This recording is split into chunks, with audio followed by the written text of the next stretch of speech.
भारत के सबसे पुराने कारोबारी समूह के मुखिया रतन टाटा का निधन हो गया। वे टाटा सन्स के मानद चेयरमैन थे। उन्होंने 86 वर्ष की उम्र में मुंबई के ब्रीच कैंडी अस्पताल में आखिरी सांस ली। उन्हें बुधवार को ही अस्पताल में भर्ती कराया गया था।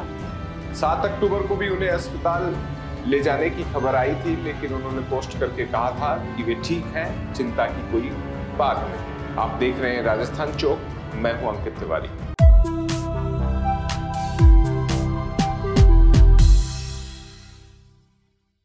पद्म भूषण और पद्म विभूषण से सम्मानित रतन टाटा की अगुवाई में ही टाटा ग्रुप ने देश की सबसे सस्ती कार लॉन्च की थी। हाल ही में कर्ज में फंसी एयर इंडिया को 18,000 करोड़ की कैश डील में खरीदा था।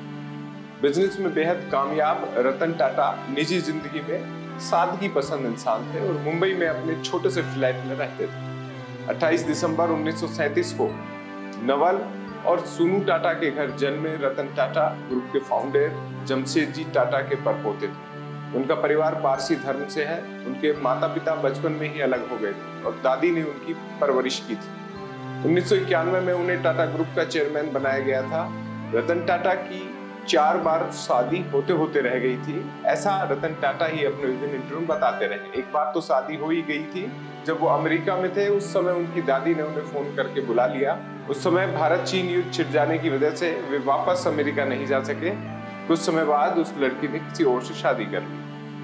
1962 में फैमिली बिजनेस ज्वाइन किया था। शुरुआत में उन्होंने टाटा स्टील के शॉप फ्लोर पर काम किया। इसके बाद वे मैनेजमेंट पोजीशंस पर लगातार आगे बढ़ते रहे।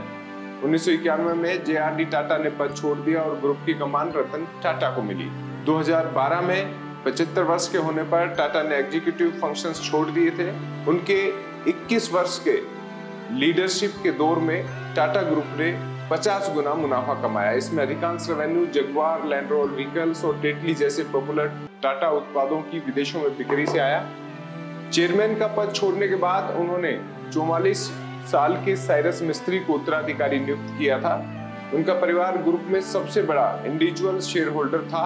हालांकि अगले कुछ वर्षों में मिस्त्री और टाटा के बीच तनाव की खबरें आई। अक्टूबर 2016 में 4 साल से भी कम समय के बाद मिस्त्री को रतन टाटा के पूर्ण समर्थन के साथ टाटा के बोर्ड से बाहर कर दिया गया। फरवरी 2017 में नए उत्तराधिकारी का नाम घोषित होने तक टाटा ने चेयरमैन के रूप में अपना पद वापस ले लिया था।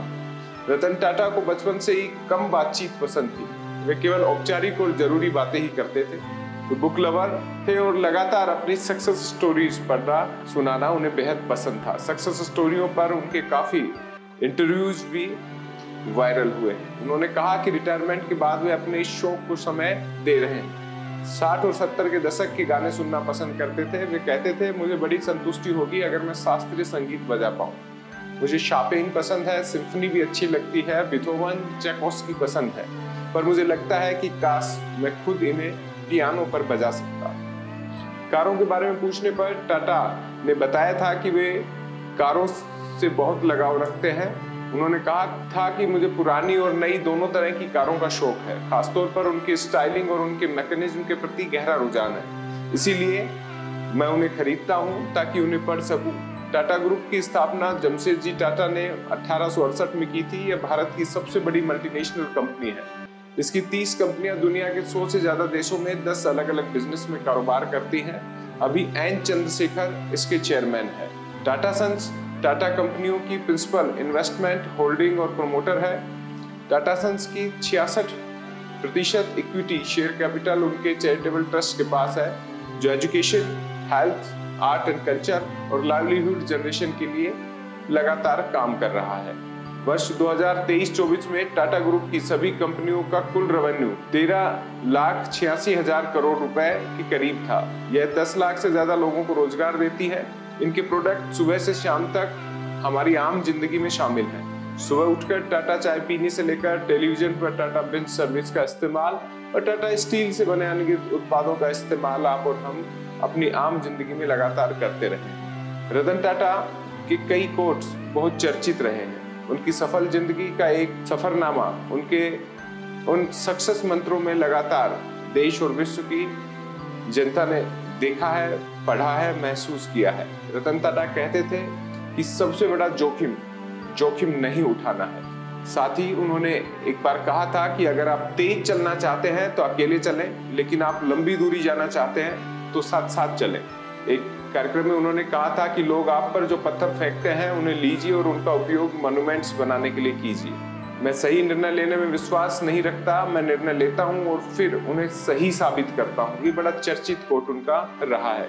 एक सम्मेलन में उन्होंने कहा कि धैर्य और दृढ़ता से चुनौतियों का सामना करें, क्योंकि वे सफलता की आधारशिला है। राजस्थान चौक के दर्शकों की ओर से रतन टाटा को विनम्र श्रद्धांजलि है।